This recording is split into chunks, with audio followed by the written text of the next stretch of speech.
The topic is Forgiveness Anonymous International, and we're talking to Prophetess LRussell and Miss Lenora Gilbert, who is an encourager and motivator for this organization. Prophetess Russell, let's see if we can talk about this organization within the framework of the church that you are the co-pastor of, and that church is the Harvest Church, Cornerstone Harvest International Church. And let's explain that church and the membership and some of the things that you think our audience ought to know about that church.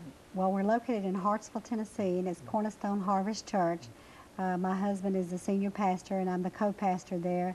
We have purchased almost 11 acres to build the international headquarters and a church facility that will run and be open 24 hours. For counseling and for ministry. My husband and I have a great desire to help people and to see people's lives change.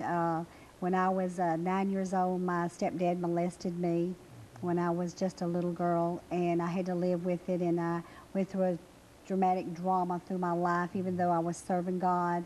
And I kept it in my heart a lot. And there may be somebody listening to me right now that has been through this very same problem. And through the spirit of forgiveness, I was a preacher. I'm a mother of five sons. I'm a grandmother of 5 children. And through all this, I learned how to forgive after I was a Christian. And through the spirit of forgiveness, with Forgiveness Anonymous International.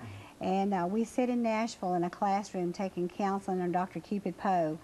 And we stayed in that classroom for over a year, just absorbing everything we could about the mental issues and strife and stress and a lot of things in life. And I thank God for that, because it has given me a reason, and it has given me the ability to be able to focus and to be able to help other people to change their lives that's dealing with stress. And so today, let me encourage you that if you're listening to this program today, you can call our phone number is 615-452-3501. We also have a crisis line for people that are in desperate need.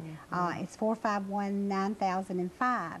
And we also have a magazine that we would like to put in your hands, that if you would call us or write us at P.O. Box 350, Hartsville, Tennessee. Hold it up. Okay, P.O. Box 350, Hartsville, Tennessee. Just put forgiveness, and we'll put this in the mail to you. We want you to have this.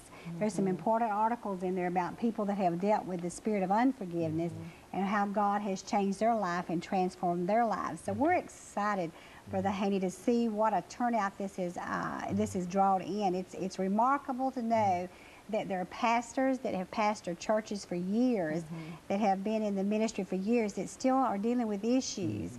And they are people that have committed adultery and things in their life that they've never let surface in their heart. They've just said, Lord, forgive me. And they still harbor unforgiveness in their heart. And so we take a private issue here to where a lot of times there's children involved and people that you don't want to know everything that you've done in your past.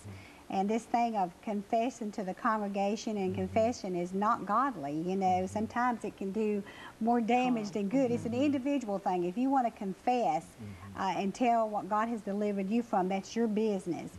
And so we allow God to use you, and in this ministry, if you want to be used, you can be used. Yeah. Now, Ms. Gilbert, would you say that, and I think it's something that we mentioned earlier, that there's a difference between being spiritual and being unforgiving, which is to say that simply because you are spiritual and connected with some church and etc., it does not mean that you don't have any issues dealing with unforgiveness. That's correct. Say something about that. I just believe that a lot of people who are in the church realm harbor things in their hearts. And a lot of times it's not that they don't want to get it out, it's that if they confess it, they may be looked down upon or maybe criticized or, you know, whatever. And so I'm a fervent believer that when you get hooked up with the right people, God will always send somebody. And you get hooked up with the right people, and you begin to confess, and we begin to pray over these people and pray for their issues and situations, there will be a release. And I have found a lot of homes that I have gone in to do some work that I do, women have had unforgiving hearts, unforgiving spirits. And when I leave that house, and I give all praise to God, they have told me things, and right there we deal with it, and we deal with it with the Word of God. And you begin to see a release in them, and then that's when the encouragement